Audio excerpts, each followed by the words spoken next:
Welcome to the Umami Podcast.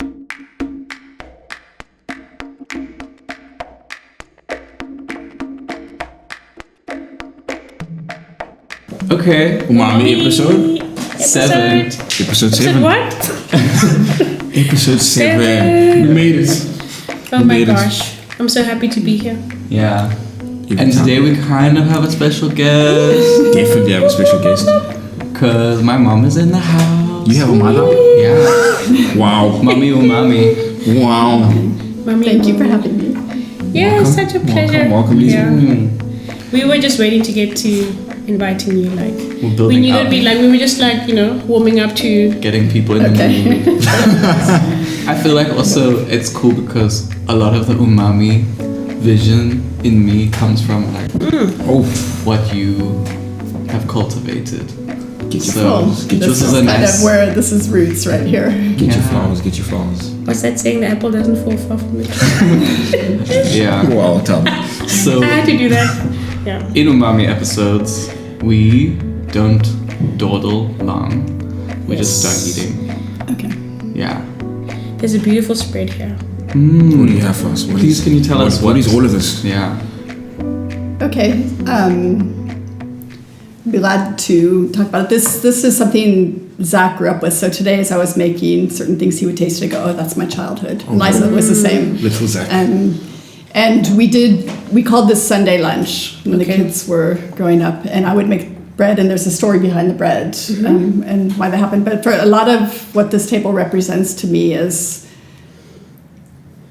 the food journey that I've been on, and then the family's come along with me. Craig is my husband. Zach's father has come very willingly, and he's also like very much part of it. But the kids have grown up around a table like this. So I am originally my social location is I'm a U.S. American, different countries because of my dad's work. So I ended up living in different places. And my parents loved to travel, and they loved to spend time in Turkey. We lived in Turkey, and so like just loved the cuisine there. Besides the people, the culture, everything. So there's a lot of influence that I picked up along the way from my parents' own love of that food, also living there, and my parents would actually give us. Opportunity to eat out quite a lot at restaurants, and so I grew up eating at lovely restaurants and stuff. So in Turkey you learn about they have the meze platter, so they have all the different little plates around, and I tend to enjoy those. But then I mean that's hardly Turkish right there. That's more a caprese salad, I think they call it. It's more kind of Mediterranean. So I think our family tends to move towards Mediterranean for this kind of meal, but then there's other influences. So this is a very Turkish hummus recipe, and Zach made it today. I asked him if he would come over and make it. So it's pretty hardcore, and so Liza tastes it. She's like, "Oh, this is just." So people here that have hummus in the shops, it's a lot milder. Yeah. I don't know how to explain it. So with this. The mozzarella, I'm not happy with it, but it's the way it goes when you're ordering directly from farms and producers. Sometimes it's brilliant and the quality and the texture is great, and other times it's like, it was a bit rubbery today trying to slice it, but that's the way it goes. It's still going to be good. Yeah. So it's just the rubberiness of it. Yeah, the texture somehow, I don't know, but it's from a farm. I'm not naming that farm because I'm not saying good things about the mozzarella today, but they're a farm I like supporting. They're a generational farm. The father son, they hustle, and generally what we get from them I do like. They're not organic farmers or anything like that, but they do play a role in South Africa and in our foodways because they are a family farm and they're trying hard to stay in business. And that's hard in the current corporate environment of the food system.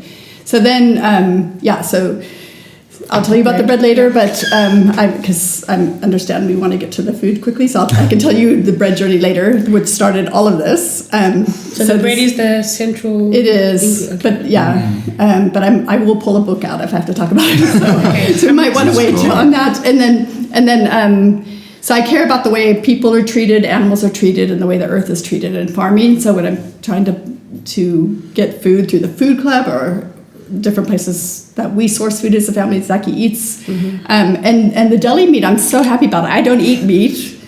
But for a long time, this was the gap in our, because we could buy mince and steaks and like all kinds of other stuff. But deli meat is something people eat a lot of. And so when we finally found Richard Bosman, he'd been around a long time. I approached him many years ago to ask him if he'd supply us as a food club, and he wasn't interested. But now there's a lot of clubs, and he knows the main network organizer very well, so he's happy to supply stuff. So we order from these guys every 3 weeks, and I'm so happy our club buys it because it's good deli meat. He's very picky about provenance of the animals that he processes, for its stuff. So, and then eggs, like I will not eat this either. I mean, I'm a vegetarian. I'm not vegan, but I had a very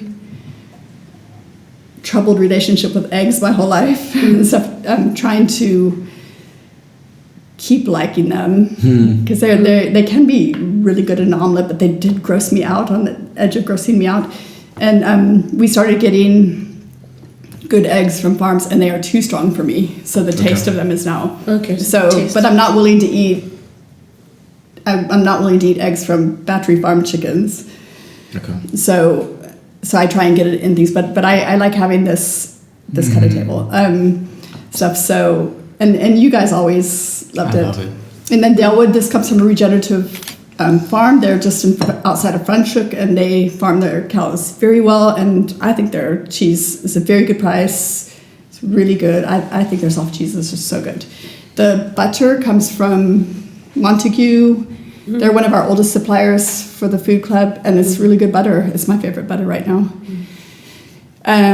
Carrots I bought at the Mowbray Market yesterday from... Yes. I bought that. Beautiful one. Thami has lots to say about the market. Yeah, I just loved it. So that's from Sibs, who is right next to us from Fishhook Way. And the rocket is from our garden. The lettuce and the rocket in there is from the garden, and the lettuce came from Botanical Taste in Tilbach. Anyways, I can't think of this. Is in Turkey they call this cacık, in Greece it's tzatziki. The Palestinian flavors woman Soad at the table next to me, she had it, so I asked her what it's called, but it had an Arabic name I hadn't heard of. But it's interesting, all the different Mediterranean type of countries have their own version of it. The mince from our garden. Yeah, and then and the kids, when they were growing up, Zach was all about making food art. We called it sandwich art, food art. So it was all about. Oh my god, I can imagine you do that. It's all about making the most beautiful sandwich. And so Zach especially, but also Vivian and Liesl, they would, our other two kids would put their bread down, and then they would just make it so beautiful. I just wanted it to taste good. And I'm happy to have things at the side. You have so many colors and combinations. I want to dig in. And then I think we should. Yeah, and then generally, like they're actually, this is quite small for a normal Sunday lunch for us. I would like to have a Greek salad or something like that. This is quite small, but this is what I could do on my own, because usually everybody's helping mucking in these days. And then because we're always open to new things, I brought the sauerkraut because fermentation is everything now. Yes. So I just thought people should sauerkraut fermentation. And then I bought this at the market yesterday. Yes, I got that too. Those lovely people. Yeah, you got it. So it's sweet, huh? Yeah. It's like it's not as hot. So I thought, like, we're always open to. Yeah, it's really not hot. I loved it because I like the hot as well, but I really love that. And and I think their names were Bakpolile and Nosi, and they were just so passionate about it. Like they like all their sauces, and their sauces were such a good price. And anyways. So I think that I have now found a new love. So that's just to show, like, we're just always open to new, like, and new little things, like let's try it. And if someone's given a gift, then it comes out at that time. That's what this meal is. Anyways. Sure. Shall we dig in?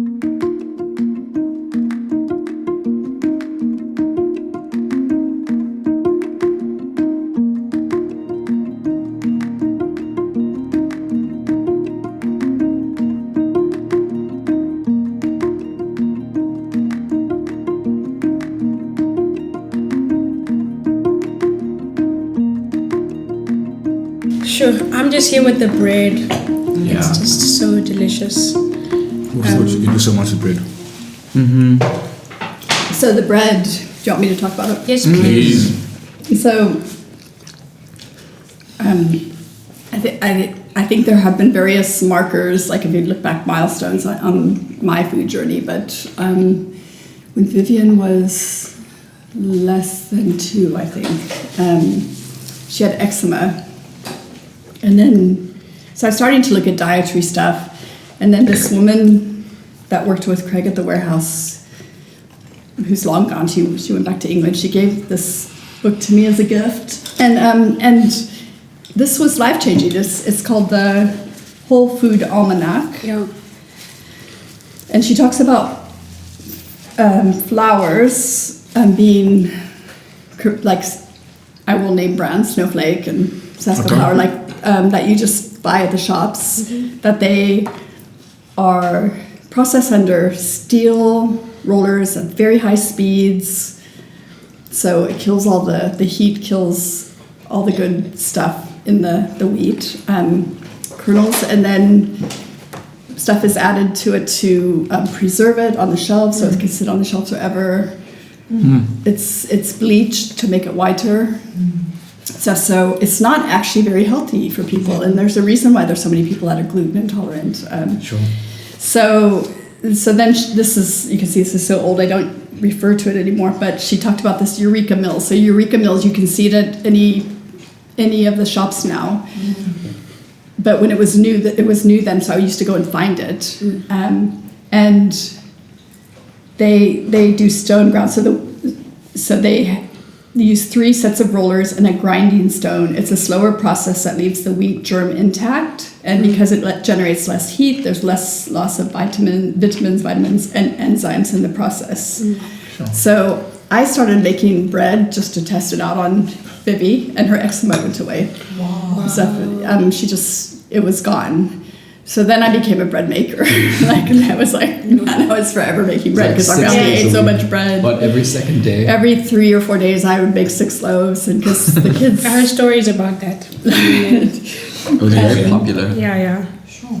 Anyway, so I was always making it, and it was just too expensive at that point for us to buy bread made with stone ground flour. So I had to make it, and then as over time through Food Club, we ended up. There's a lot more now. It's not just Eureka Mills. There's other flours around now. That are doing good things with flour. So I think it's become much more of a standard, which is great. It's more expensive to buy stone ground flour than Snowflake or whatever, but it's more filling. Like you can eat less pieces of bread made with good flour, and you're full. Sure. And then that flour right there is It's right here. So the label's not on there. They just used a cookie. They do have simple labels. That's from Lowerland, and I think they're the best flour in the country. They are certified organic, but I don't care about that as much. They do regenerative farming where they use animals in the process, to fertilize the fields, and they're just really cool. A really cool farm, and their flour I think is the best. I have to adjust recipes when I use it because you need to use. Did you have to play around with? Well, I've made flour. I've made bread long enough that I don't really follow the recipe. I just was very careful. That's cool. Adding, I have to use. I add less flour in ratio to the liquid that I do with other flours. So it's just that water, like the usual. Well, for this one, I wanted it to be really soft, so I put some yogurt and a little bit of olive oil. But it's salt, sugar, some of the yogurt, and yeast. Very important. And having stuff made with this flour, that's been the first time you've had not reacted to flour, right, Thami? Definitely, yeah. Yeah. That's why I'm comfortable having this. Oh, really? When we did your episode, With Amagwenya. With the makwenya. yeah, I made like a few. Yes, I remember. Was it this what flour? I think I used this flour, yeah. And the pasta. Yeah. It's interesting to me. I would have thought that, like a lot of the stone ground flours, you would have been fine with, but you're not. It's really just this one. But yeah, no. So what happened was I started making that bread, but I also, it was a faith journey. I really felt, I won't go into any detail, but I felt in a conversational prayer way with God, like to start looking at my body and my health. I was tired, I had small kids.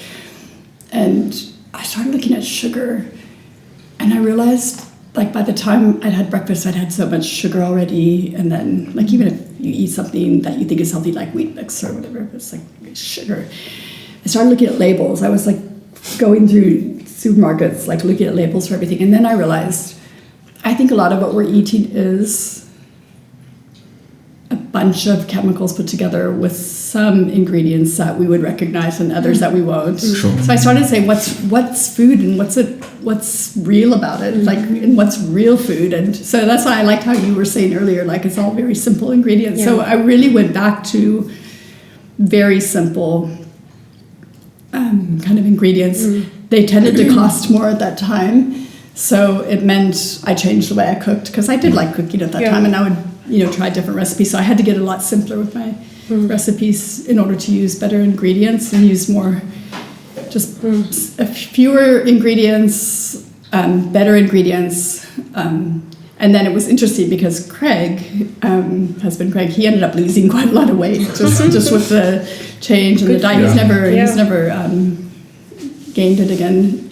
We saw a big difference in that for him. But so that just started this whole journey of like, okay, well then if we want the good ingredients, what makes it a good ingredient? Sure. So like olive oil, we were getting olive oil from Italy at that time, Abby and I, and that was one of our first conversations with Food Club. Looking at values was like, it was really good olive oil. It was so delicious. Sure. But then we just thought, but there's really, like, there's a growing olive oil sector here. Like, why are we supporting imported? So we stopped and we found a local supplier. And that was one of our first, like, values. Like, we had to weigh up values and say, this one's super delicious. We had found local, very delicious olive oils now, so I'm not saying that, but at that point, I could have lived with that stuff forever because it was just so good.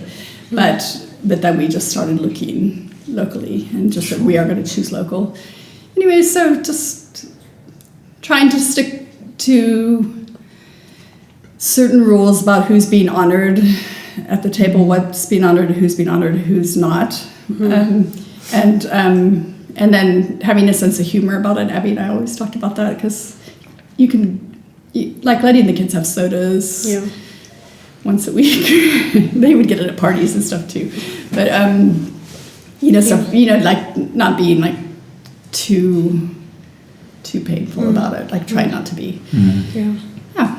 I like that. Like you guys, it seems like you guys are both intentional, but also, what's the word? Like being conscious about like the decisions you made about food it feels more liberating than, like when you talk to people about being aware about what you eat, they feel like it's a limitation.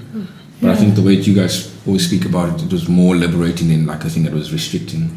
Yeah, I agree. So I think like that's fewer options. Yeah, it's like fewer options not being the bad thing, but actually like how it actually responds in your body and all that stuff. Yeah. So that's really insightful for me. Yeah.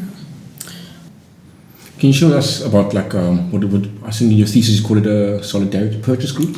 Yeah. What is that? What does that look like? So they specifically are in Italy. I still like to call this a solidarity purchase group. In Italy, they have these groups that come together. They'll meet at someone's house and they come together and they talk about their different people that they're buying from, and then everyone would take charge of the deli meats. Okay. I'll get the deli meats. You'd get, and then and then come together to meet next time. That's how they source food, and that's how, because actually one of their primary motivations was the mafia was so involved with industrial farming and stuff, so they were trying to avoid. They're trying to get to that. That's one driver. So Abby and I wanted to do that when we started this. It kind of just started step by step. We ordered cheese together, then it was olive oil. And then suddenly we're growing, and we wanted to do it that way. Sure. And we didn't know anything about these groups in Italy. We wanted everybody to take charge of something, but really we saw quite quickly people in the suburbs are busy, and they're really happy to let us get the stuff and pay a little bit extra. So we would add 10% on to the prices we'd get from the suppliers. The reason I like calling it solidarity purchase groups still is because I don't want anybody in our groups just being part of this little deli group, like little exclusive. I want everybody kind of growing in their understanding of this food system that we're in and what we're trying to do here. I don't want anybody not doing that. I want everyone moving. So even if you're not out there going to get the cheese, you're not out there going to get the flour, you're learning about it. And that's its own journey, because people are busy and people have too much to read and stuff. So you're trying to get information across, but also aware that people don't have time to read everything. So I've taken the long view. I figure in Abbey too, I get stuff out there in bits, and then over time people move over time, people as they have time. And I've had people in the food club feed that back to me. Actually, that has been the drips over years that have made the changes. Because people, I mean, food is it's personal, but it's also family, it's also extended family, it's also community, it's cultural, it's also what you have money for, it's what you don't have money for. So it's hard to make changes with eating habits. They happen slowly for most people. Unless something medical happens, then you got to immediately. But really, that doesn't, even that can be hard. Sure. How many people are told in this country you have diabetes, you need to change what you're eating, and there's still access. It is, it is definitely. So there's reasons why it's hard to make changes to eating and.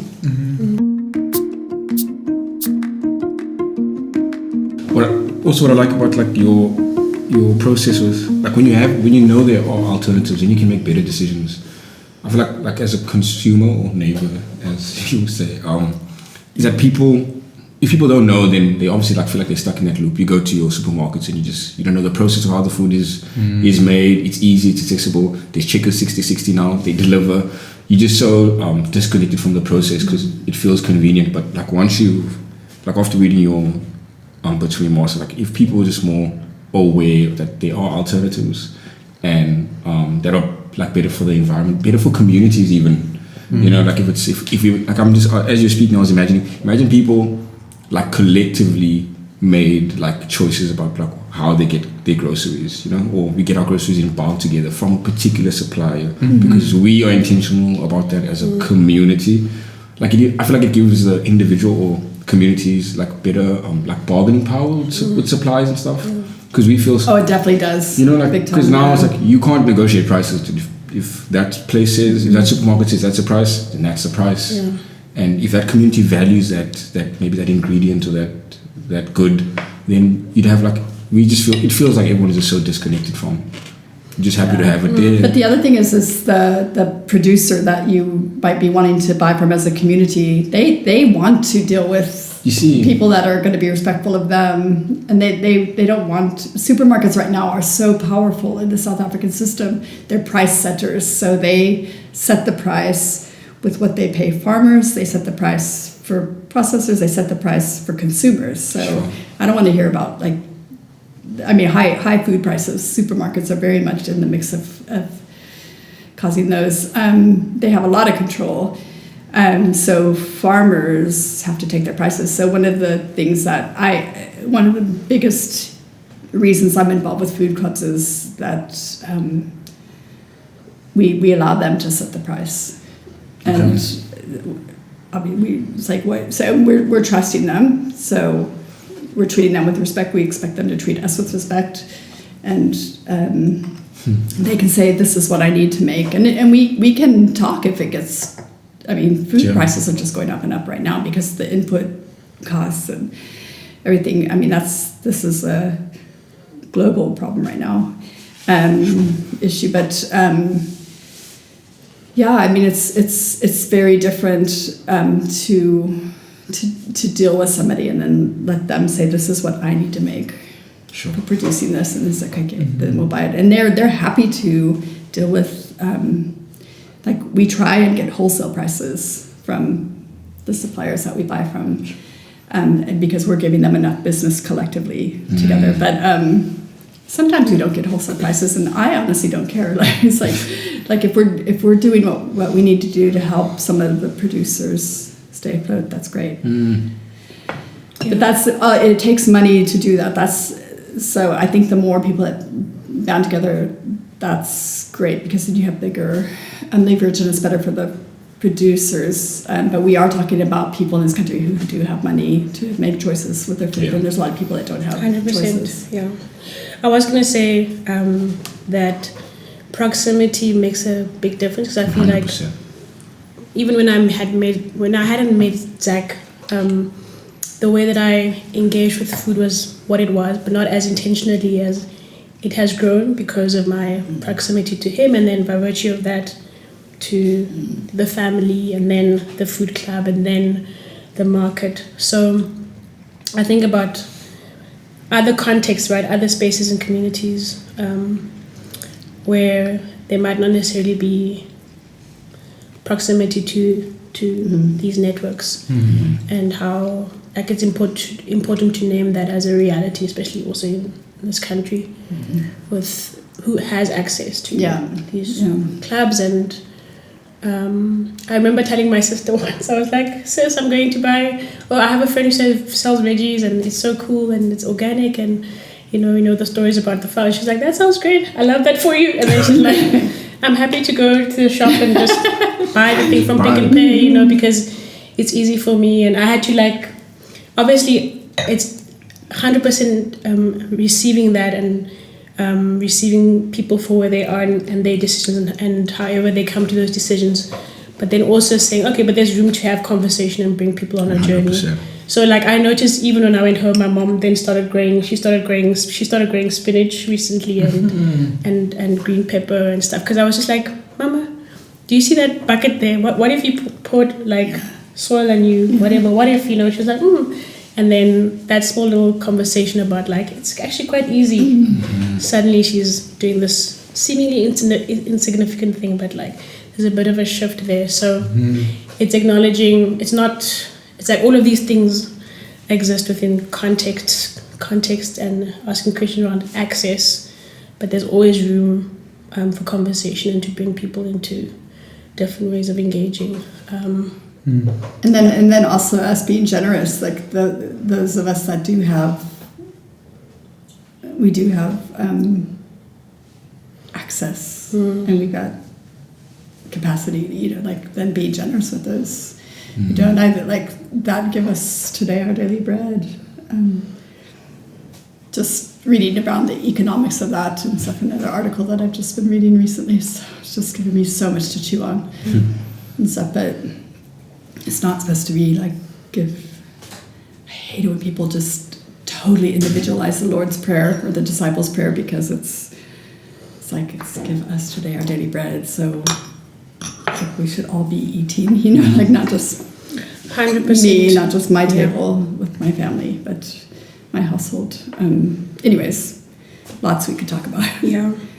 It's really, I think the problem of, I'm wearing this, and food is being used as a weapon. Starvation is being used as a weapon in Palestine and Gaza. But the role that corporations are playing all over this world, I think the U.S. right now, the country I'm from, it's not the United States of America, it's the United Corporations of America. Now they run the show. They are stronger than a lot of countries, and the way they are sociopaths. They're always going to be making decisions for profit and for shareholders' profit. So there's not going to be a guiding conscience for most corporations, and that's the problem in so many sectors, and food also. So they've entered the way the earth is being treated, the way animals are being treated, the way people are being treated. Food systems squeezed, and people are suffering, and animals are suffering, and the earth is being treated for the quickest return of food, and then it's terrible actually. I don't know why I started saying this now. Why did I start saying this? You were asking me. Learning about food. Learning about it. Okay, so learning about what's actually happening, I think is so important because it makes you want to make change. So there's a guy, I mean, there are local academics that are good. So this book, what's the one you just borrowed from me again? An Empty Plate. Empty Plate was formative for me. That's where I learned about solidarity purchase groups. So Tracy Ledger is her name. She writes about supersized food businesses now taking over, and it really is in a local context, in a South African context. So that was a good book. There are a lot of articles. I think Steven Greenberg, I like reading his stuff a lot. Brittany Kesselman, they're local academics. I think there's some very, very good food academics around. I'm happy to point people towards those. I'm trying to think. You quote Robin with Bread and Sweetgrass quite a bit. Yeah, I mean, I think indigenous knowledge right now, like I like learning from them. I need to find more people that I can start looking to for indigenous knowledge here, because a lot of times white people step into the space and then they take over. Not that it's like there's important information being shared, but the truth is it's like, yeah, I think we need to know who gets to tell the stories and 100%. stuff. So I think there's a lot to do here. I sat in where was I? Somewhere out by Kailija. I can't even remember where I was with Rutanda from the warehouse and some people from his church. And I passed around some of the stuff, like I passed around a bag of sorghum from Kamati, and I had different reasons. We were all talking about food because they were looking at maybe starting a food club. And a grandmother there, a really old lady, she said, I remember this stuff. Mm-hmm. And she said, we ate this as kids. Sorghum was, it's like, now it's maltabella, whatever. Yeah. And it's so processed now, but actually it's a very healthy thing. And it's not a superfood, but actually it was the food people. So that stuff is still, there's already stuff that's been lost in this last generation, but 100%. There are still people around that I think we need their stories. Yeah, 100%. Sure. Yeah. We had sorghum 2 episodes ago. Yes. Yeah. With Kathy and Rufaro. Yeah. And the same thing, like they're also going back into thinking about, like what's a better form of this food. So sorghum has been something that they're trying out as well. And through the organization I was writing for, I really enjoyed meeting some people from Zimbabwe and they were all, they were Black Zimbabweans who were very much within cultures that eat so much meat. And they were saying, actually, it used to be a thing that we had the animals, and then when one was killed, there was respect, as if now everyone expects meat as often as possible, whatever. And they were talking about how the relationship with animals and through meat has changed, that they're saying not in a good way. So they are trying to tell different stories and say, let's go back to the way it was, and indigenous foods, and then also the way we interacted with the earth and with the animals and stuff. I've really learned a lot from them. I love hearing their stories. 100%. I think of it like it feels like there's more survival. So if you're trying to just like feed your children, get to work, there's no time, like because of the state of the world and the country, inequality, we bear the remnants of like violent decisions, and you end up having to, like, a friend of mine might just be like, I don't have time to think about where this meat comes from, For sure. Like, for sure. What I have time to do is to try and make this travel and feed everybody in the house, and so it's not erasing those stories, but it's saying like, I don't know, like, how can we, I don't know what to do with that. I know. I'm also, because even at the market, I'm on the side of people that are producing food to sell and people that can buy it. So there's and they want people to buy it, but then who can't be at the market? Yeah. No, it's a big issue in this country because it's a lot of people. The stats aren't good. So that's why I'm not getting involved yet. I'm hoping to get involved with community kitchens that started during COVID. I just met with a woman in Guguletu. She and her family, her mom started, but actually it's been a family thing where they have had 2 meals a day for 3 days a week. I don't know why they do it on the same days, but they do 2 meals a day, 3 days a week. And there's so many people that get food from them, and they have since COVID started. And the mom just died, so they're all grieving because she was quite something, it sounds like. But when I went there, I met the father, the brother, her, and they're caring for their community. So it's not just about the food; it becomes about gender-based violence. So a lot of the women that I've talked to that get involved with community kitchens is because of gender-based violence, that they're trying to provide safe places, but then actually money stresses are often at the core of gender-based violence. So then within households, so then there are places that women can talk and support each other, they can get services, but then there's food and their kids need to eat, so then community kitchens. So there are places where community gathers. I think what you were saying earlier, like I think localized, not even like being like you can be a really painful. Is this local? Like is this whatever? And sometimes like the most local thing, like maybe they're treating their employees terribly. Like it's more complicated than that. But I think like they're in their neighborhood,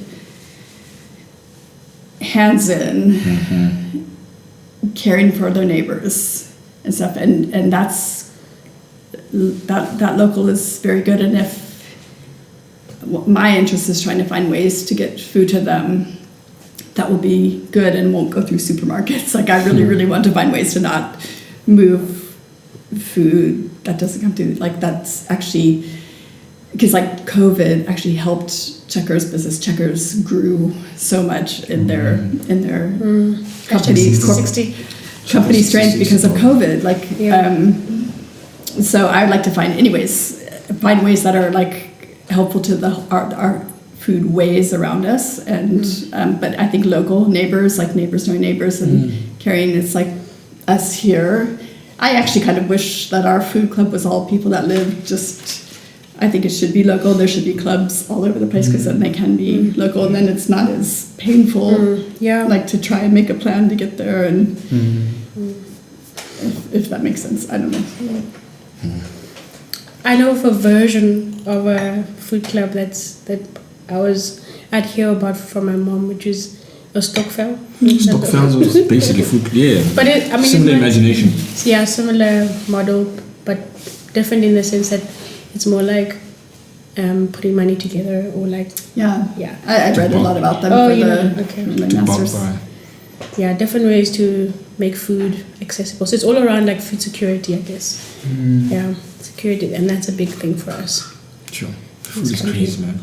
I feel like every Mamu episode, I'm like, food is crazy. It is like actually, if it's not health, it's something else. It's like now, like you can see the economics of it now. Like the system depends on it being like this that people make those decisions. But yeah, food, man.